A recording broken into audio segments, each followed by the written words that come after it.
म्हणजे आपल्या आसपासची बातमी असेल आपणा सर्वांसाठीची। आपण पाहत आहात 7 Marathi news. Sinhagad road police स्टेशनमध्ये 29 नोव्हेंबर 2025 रोजी सायंकाळी उशिरा एक गंभीर गुन्हा दाखल करण्यात आला आहे। यामध्ये मुलीच्या छळासह धार्मिक भावना दुखवल्याचा गंभीर आरोपी तौफिक सलीम शेख याच्यावर करण्यात आला आहे। ही मुलगी, ह्या मुलीचं वय फक्त 12 वर्षाची आहे, 12 ही पूर्ण नाहीये। हिच्या फॅमिलीला पप्पा, आई आणि भाव आणि बहीण यांचं हॉटेल होतं। त्या हॉटेलमध्ये काही जिहादी विचाराचा माणूस यांच्या हॉटेलमध्ये जेवायला यायचा, तर मेसवरती। तर यांच्या आईला आणि पप्पांना त्यांनी आई आणि वडील हे बोलून त्यांनी त्यांचं मन जिंकलं। मन जिंकल्यानंतरून ह्याच्या मम्मी पप्पांनी त्याला घरी आणलं। घरी आणल्यानंतरून ह्यांनी त्यांना वारंवार विचारायचा त्या मुलांनी त्यांना मस्जिदमध्ये नेलं। मस्जिदमध्ये नेल्यानंतरून त्या जिहादींनी त्यांना कुराण दिलं वाचायला। कुराण ह्यांना वारंवार ह्यांचा धर्मांतर करण्याचा प्रयत्न केला। हिंदू धर्माच्या विरोधात ह्यांना बोलायला शिकवलं। अल्लाह एक आहे, मोहम्मद उसका पैगंबर आहे। ह्यांच्या सगळ्या घरच्यांना त्यांनी वारंवार हे बोला की अल्लापेक्षा मोठं कोण नाही आहे, की असं ह्यांना सांगायला लावलं। आणि जर घरात जर कोण नसलं तो ह्या मुलीसोबत अश्लील चाळ्या करायचा। तू मला अशी, मला 13 वर्षाची मुलगी आहे, त्याचं वय 33 वर्षाचा मुलगा आहे तो जिहादी। हिला म्हणतोय की तुझ्यासारखी मला बायको पाहिजे होती, हिच्या अश्लील चाळ्या करतोय। उद्या जर एखादा बलात्कार झालाच असता तर आम्ही वेळेत सकल हिंदू समाजाने जर ह्याच्यात लक्ष जर नसतं घातलं असतं तर आज आम्ही इकडे सगळे जमलेलो आहे। तुम्ही स्वतः ह्या मुलीच्या तोंडात नाही का बोल? मागं हात लावलं, आम्ही त्याच्या छातीला हात लावलं, काय घातले तू काय नाही विचारायचं। आणि खूप काय काय तरी मला असं म्हणजे एक तास असतील आम्ही घरी, तेव्हा तो माझ्या जवळ येऊन बसायचा आणि म्हणायचं तुझ्यासारखी बायको भेटली असती तर खुशच झालं असतं। अजून काय बोलायला हवं सारखं? अजून अल्लाह एक के, मोहम्मद उसका पैगंबर आहे असं खूप मुसलमानांचं सांगायचं आणि मुसलमानच चांगले असं सांगायचं। काही तू याचा विरोध कधी केला नाही? सांगताच आलं नाही ना। मस्जिदमध्ये काय काय प्रकार होतो?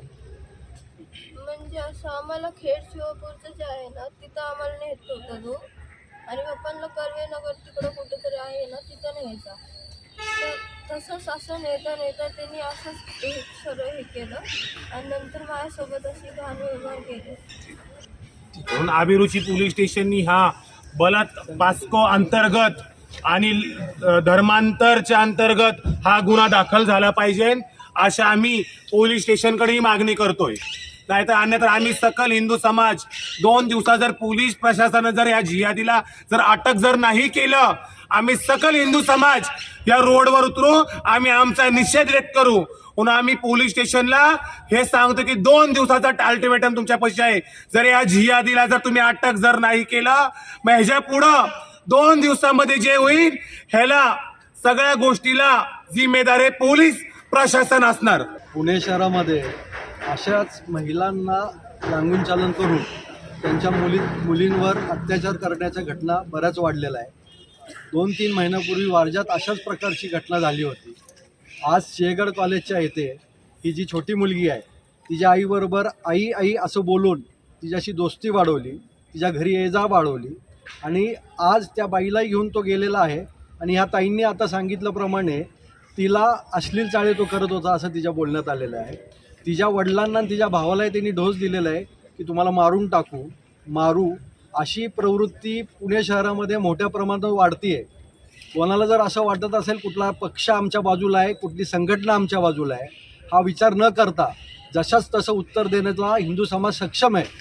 पण पोलीस प्रशासनाला आमची विनंती आहे की त्वरित या प्रकरणामध्ये लक्ष घालावं, त्या व्यक्तीला अटक करावी आणि त्याला योग्य ते शिक्षा द्यावी।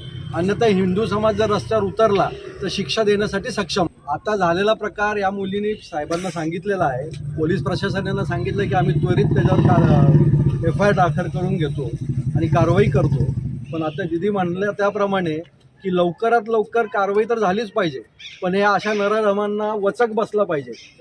विषय असा आहे की लहान लहान मुलींना फसवणं, त्यांच्यावर लैंगिक अत्याचार करणं, कडक शिक्षा द्या। प्रशासनाला देऊ शकत नसेल तर आमच्या ताब्यात द्या, आम्ही आमच्या पद्धतीत त्याला शासन करू. आता 3 वर्षाच्या मुलीवरती जिहाद्यांनी तिच्यावरती लैंगिक अत्याचार करून त्या मुलीला ठेचून मारलंय. आता पोलीस प्रशासन आता कुठल्या गोष्टीची वाट बघतंय? जर 2 दिवसामध्ये पोलीस प्रशासनाने जर कारवाई नाही केली, मग ह्याच्या पुढे जे आम्ही करल ते पोलीस प्रशासन बघायला तयार राहावं. जय श्रीराम.